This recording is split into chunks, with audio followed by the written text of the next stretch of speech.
Every company that grows faces the same invisible challenge. How do you scale culture without losing what made people stay in the first place? Today, we're exploring that question with someone who's right in the middle of it. Karen, a talent and culture specialist. She's seen how culture evolves when intuition stops being enough, and how systems can actually protect what makes a company human.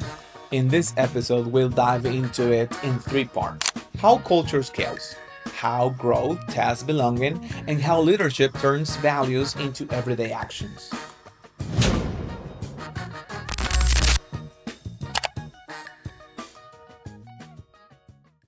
Karen, thank you so much for being this dilemma. Thank you very much for having me. So the other day when I was talking to Victor about this episode, he immediately said, "You know what? I know the perfect girl for this episode, right?" And I was like, "For real?" And the thing is that I don't know your background, but I really, really, really trust these guys. So I hope you can guide us through these episodes, right, and to these topics that are, I suppose, that really interesting for our audience, right? So the purpose of this episode is to explore this, right? How culture scales when it stops being something intuitive and starts needing structure.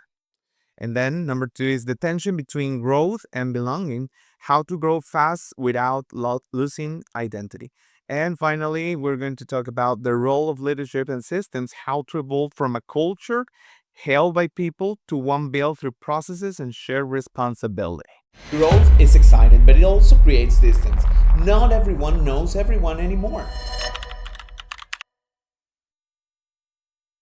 Let's go in the first questions, in the first round of questions, okay? Sounds good. So the first thing is we're going to talk about is how culture scales. And the question is this: when did you realize that culture couldn't just rely on intuition anymore? I think that's a great question. The moment I realized during my career that you need to scale culture is when the day-to-day environment just changes, right? Like when you, because it's usually I work in small companies and big companies, right? When you work for well-oiled machine, like Yeah. structure company with processes and standards, Mhm. culture is easily identified, right? Like they usually have like a culture playbook that you can follow, and everybody knows culture, right? But when you're building culture in the small companies such as startups, right? The moment you realize that if you ask three people, like those people start defining the culture differently, Yeah. that's not diversity, that's a drift.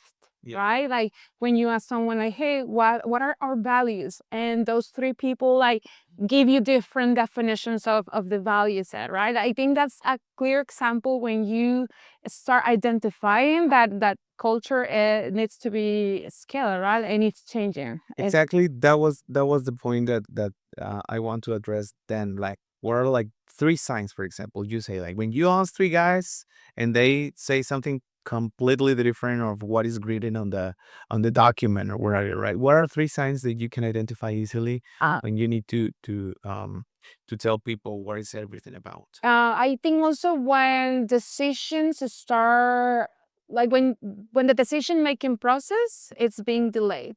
I think that speaks of you have a different culture for every business decision that you're making, right? I think that's also a different in a very specific sign, like when your leadership are not making decisions the same way, and also like they're delaying to make decisions. Like that's also like in my experience a very clear example.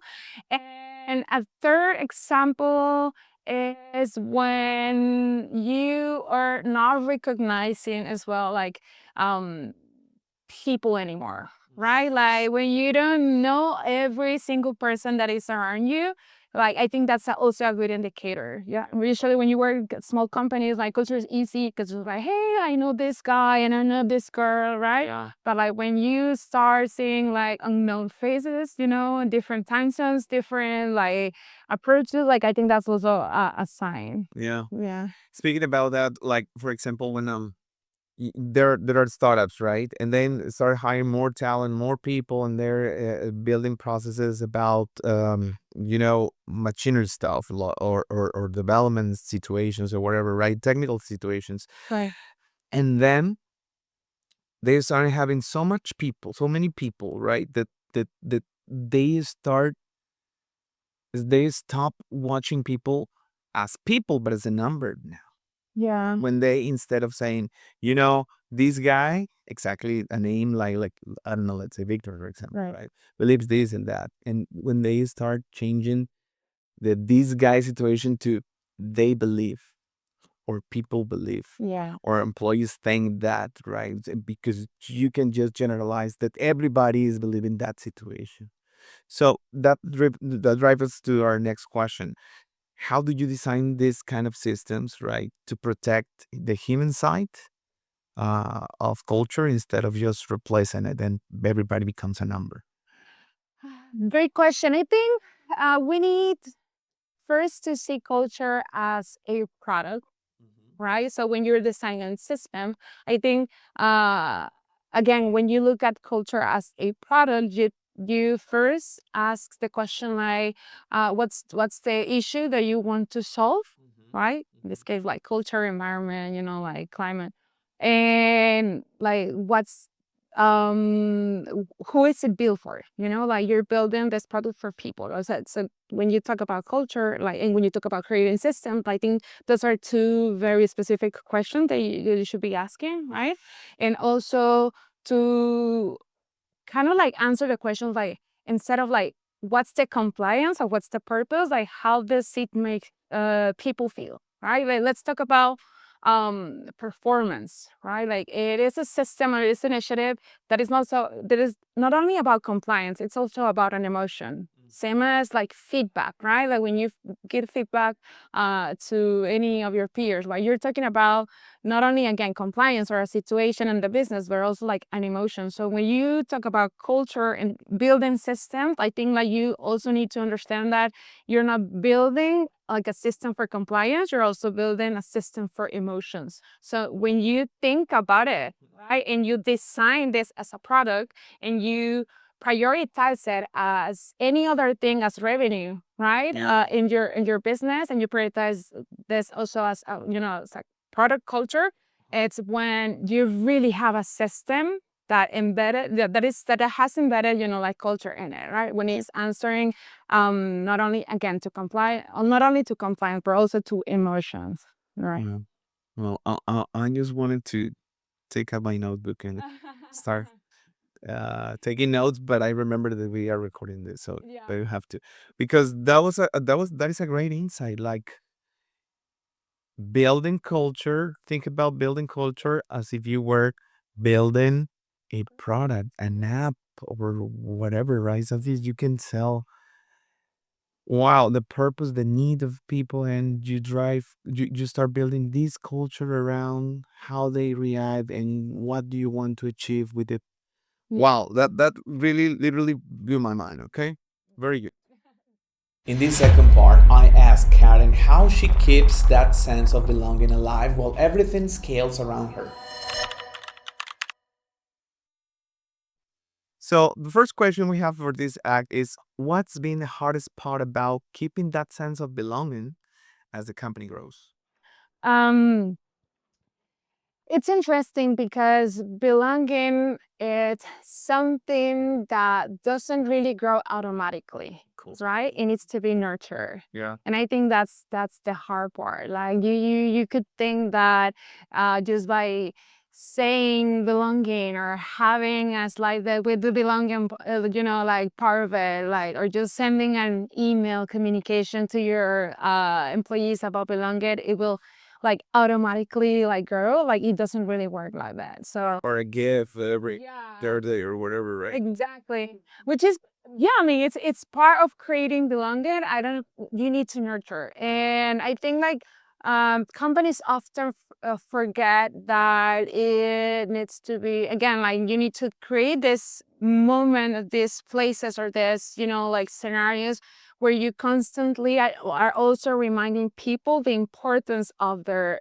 daily work, right? The dirty job. Like, and when you scale, right, like a business, it's easy to just lose sight of your fingerprint in everything you do. Right? Like again, it's easy to control in small environments. When you really want to scale the business, like there are days that you don't really know what you're doing. Yeah. What you're doing.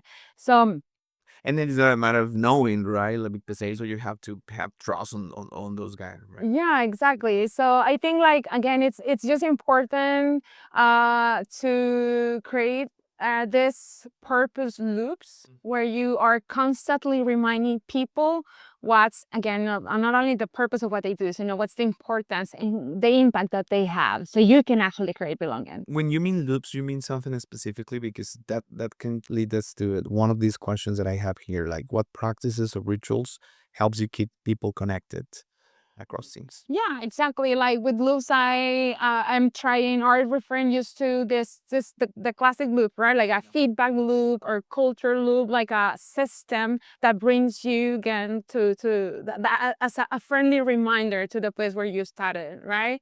So again, with purpose loops, I always want to think about like creating this initiative that brings you back to what you started in the first place, Yeah, right? yeah. And um, let's talk about something about something really um specific about the hiring part of this, right? Because culture can easily breaks when someone doesn't really fit into the already system that you've placed.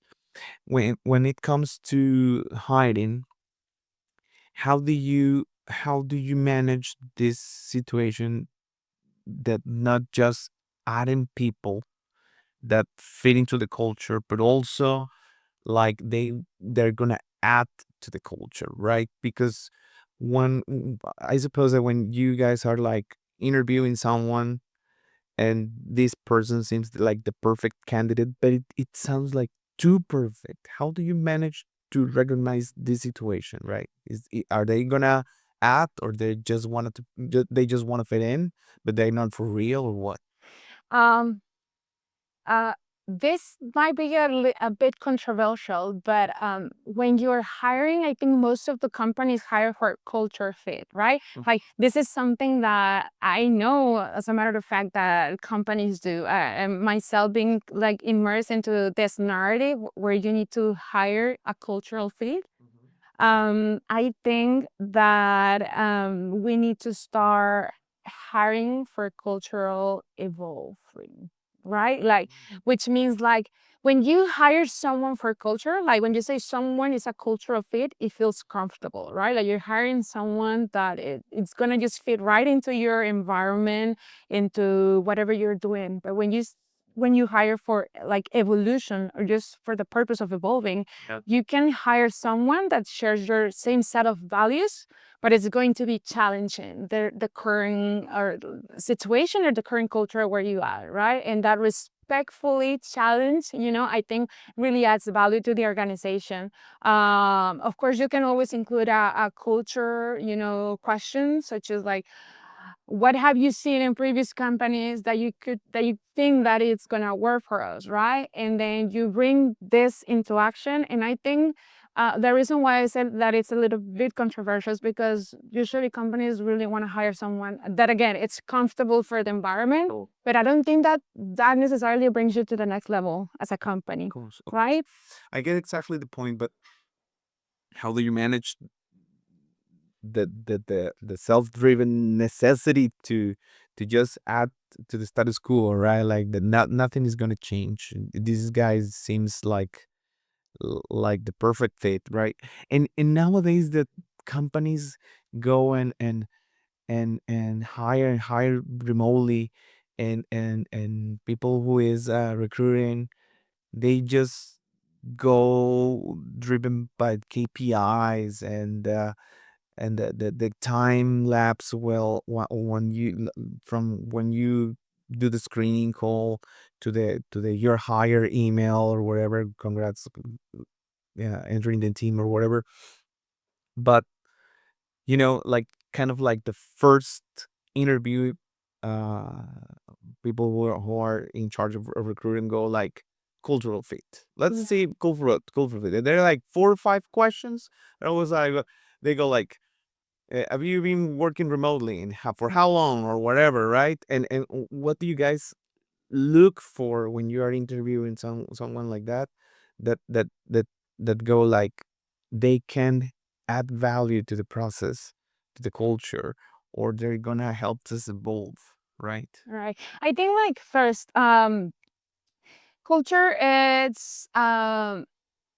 it should be the strategy for the business, right? So when you think about interviewing someone, you need to make sure that they are sharing your values, which is one element of culture, right? And it's such as simple as like, how do you fix this problem, right? Like, what do you think? What do you take into consideration when you make a decision? That those type of questions can easily let you know what's not only the approach that the person specifically is taking to fix whatever they need to fix or answer whatever they need to answer, but also like what set of values they bring to the table. And it's a deeper again topic of conversation, right? Because I know people that perform very good in interviews, right? And you could say like, oh, amazing values, and then like in person I like a whole different story, right? But like in theory, like there's questions that you could ask as a leader during those interviews to identify whether that's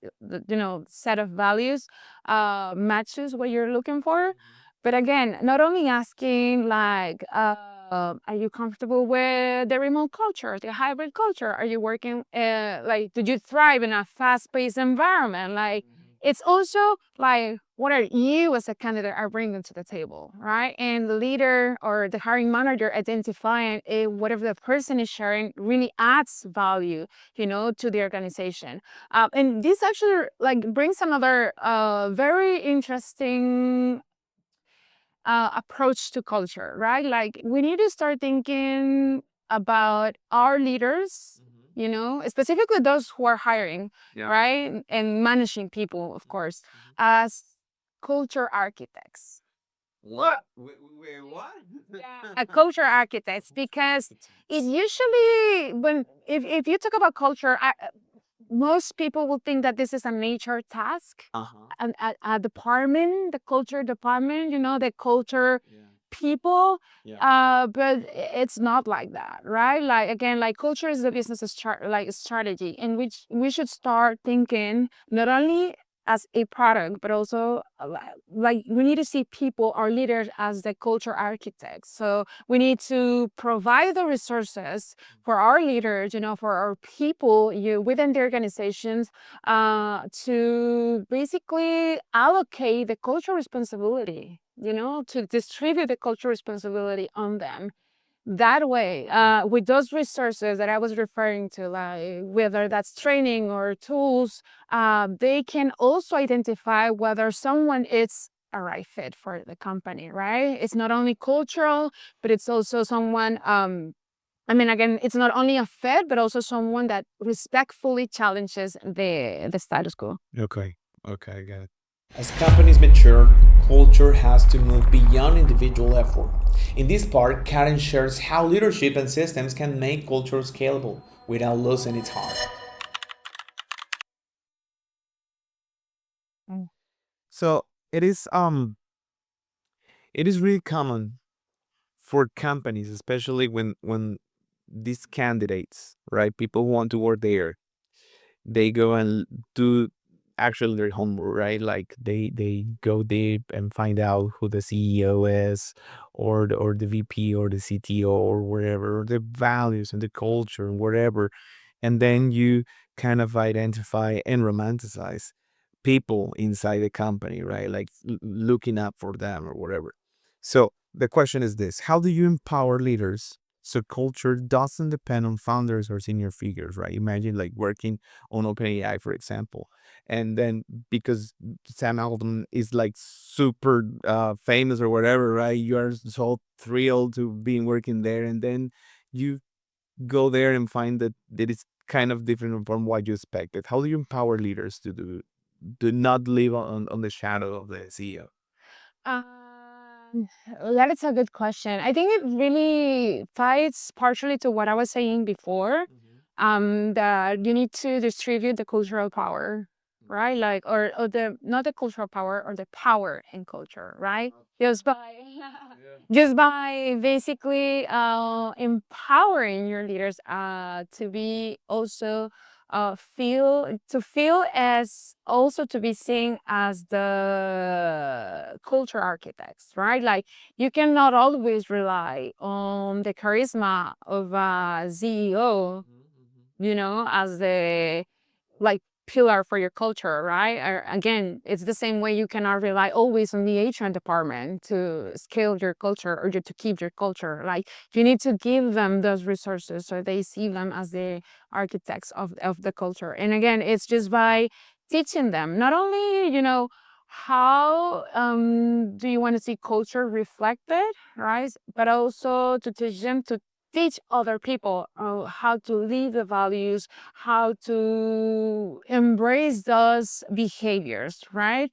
I think that's what I would do, right? Just making sure that every single person in the organization understands that they have a certain amount of responsibility when it comes to culture. Yeah.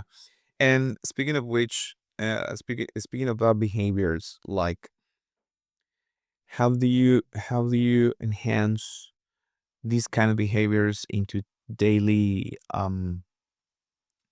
routines, or exactly that, things that they do every day. Like we've been in the I think that we've coming out from the Scrum era or whatever, right?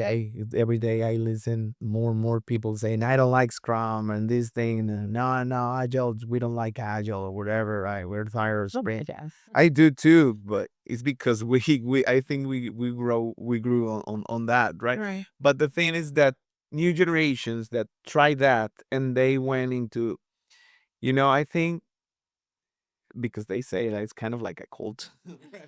But the thing is that some companies don't actually believe in Agile or Scrum or whatever, right? And they're going back or trying to mix things, and and going to, let's do only one thing, but let's do it like really, really, really good.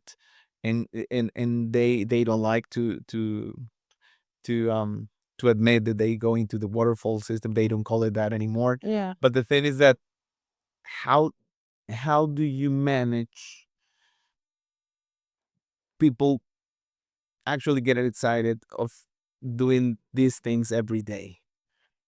And specifically talking about culture, Yeah. right? Or values. Yeah. I really think that you need to translate culture, or in this case values, into verbs, right? Like let's say one of your company values is innovation. Uh-huh. Describe how innovation looks like, right? Are we like is thinking smartly, right? Like or learning something new every day. You need to make sure that you're again translating this into measurable actions, and you need to include those actions in all of your system, right? Whether that's performance review or feedback, so people can start just like not only replicating those actions but also teach them those actions to other people, right? I think that's one of the ways where you can like again make people follow or just fall into this culture, is like it's or values in this case, right? It's not only saying like we're innovative or we are collaborative or we're like transparent. Like how does that work, right? Like give me a verb, give me a measurable action so I can include those actions into my set of system, whether that's onboarding, performance review, feedback, so people like execute but also are able to teach those actions to other people. Yeah. I just love what you said, because I mean, we've been thriving here in our organization, um, like to define actually, and try making people to understand what strategy is, Right. right? Because every now and then people go like, we have to be strategic about this. We have to go build a strategy for that and whatever. And I believe that this is just a word that people just like to throw, right? Right. Yeah, just to sound like more interesting or whatever, right? Or Strategic. yeah, I'm a strategic, dude, but what do you mean by that, right? And exactly that, like, what is innovation for you, like in one verb, right? And if you are able to verbalize actually that thing, right, is that you have a clear idea of what you have to do, no, and then you can go into the idea of what I have to do and what am I doing, right? And if they collide, boom, you are not innovating anything, right? Exactly. Wow. Yeah, it's interesting. Again, it's and also, I mean, you need to be able to measure it, right? To understand if it's really causing the impact that you want. So that's why I think actions are measurable, and you can easily tie those actions to any of your values and culture. So, So speaking about that, what is something in your opinion that really helps culture scale sustainably, right? Because everybody is thinking about the scaling and scaling sustainably, right? And then now we're talking about culture, but how do you actually do that in your opinion? uh, I think, well, my favorite way to do it would be continuous learning. Continuous learning. Yeah, I really believe because I've also seen it, right? Like when we invest in our people and we give them the resources to thrive. They move as fast as the company grows, right? Like there is nothing in my personal experience more novel than making sure that you are training your people, that you're providing them with the resources they need to perform at their best. So by just learning continuously, I think that's a great way to scale your business. Like right now with AI, technology, like everything is just moving so fast.